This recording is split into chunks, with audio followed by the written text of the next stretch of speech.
Merci, Monsieur le Président.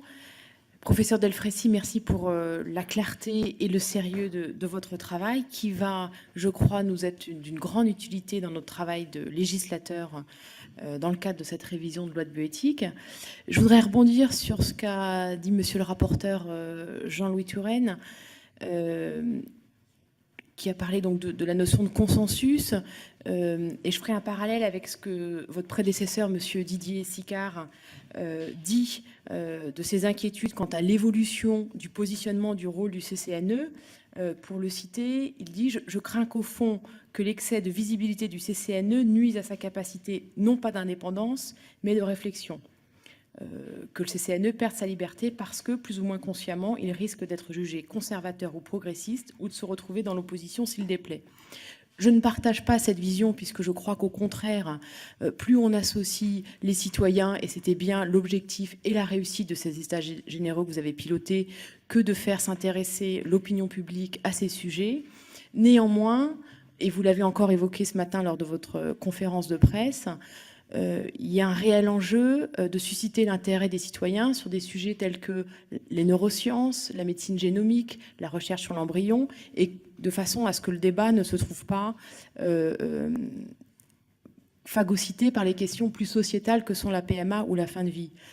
Pour résoudre cette question, quelle serait votre proposition? Faudrait-il, par exemple, sortir les sujets de PMA et de fin de vie des questions de bioéthique? Faudrait-il y réserver un espace spécifique pour vraiment que lorsqu'on discute de ces sujets-là, le citoyen s'intéresse sur ces sujets plus techniques qui sont malheureusement, et vous le disiez encore ce matin aux journalistes, trop peu, qui ont trop peu de place dans le débat public. Voilà.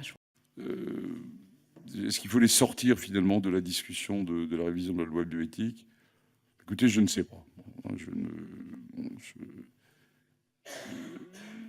On a beaucoup hésité au niveau du CCNE quand on a défini le périmètre des États généraux sur cette question. Est-ce qu'on les met ou est-ce qu'on les met pas? Puisqu'on anticipait un certain nombre de...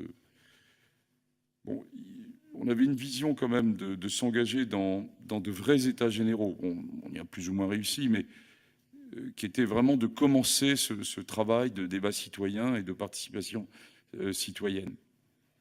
Et commencer un débat citoyen en enlevant deux sujets qui étaient déjà au rendez-vous autour de la procréation et de la fin de vie aurait été quand même un signal un peu curieux. On démarre un débat citoyen, mais on vous retire les deux sujets sur lesquels vous êtes déjà en train d'émettre un certain nombre d'opinions. Bon.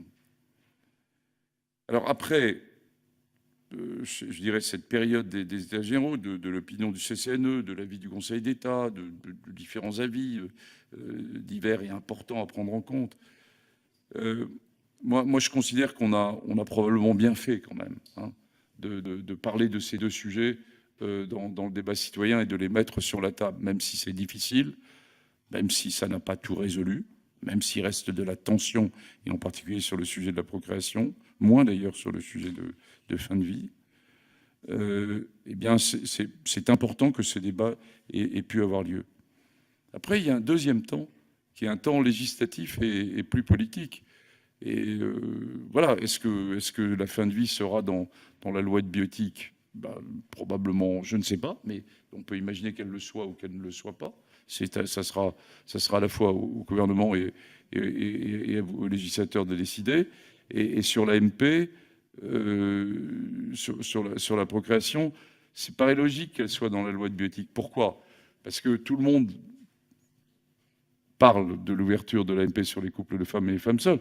Mais enfin, il y a deux autres sujets, au moins, hein, qui peuvent créer débat aussi, d'ailleurs, qui ne sont pas simples, qui est la cryoconservation des ovocytes, et qui là est beaucoup plus technique, et qui relève d'une loi de bioéthique. Et puis, il y a la levée de l'anonymat du don, hein, qui est un vrai questionnement, et qui relève totalement de la loi de bioéthique. Donc on ne va pas commencer à saucissonner, entre guillemets, autour de la procréation.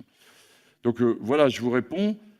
Je pense que dans le débat, voilà, il restera sur la procréation, quelles que soient les décisions qui sont prises.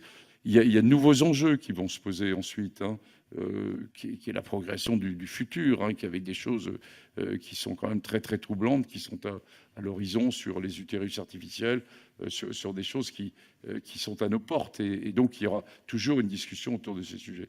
Donc, je pense qu'en effet, ça restera dans l'occasion de la loi de bioéthique. La fin de vie est un autre problème, et on peut très bien imaginer qu'elle soit mise dans un autre dispositif.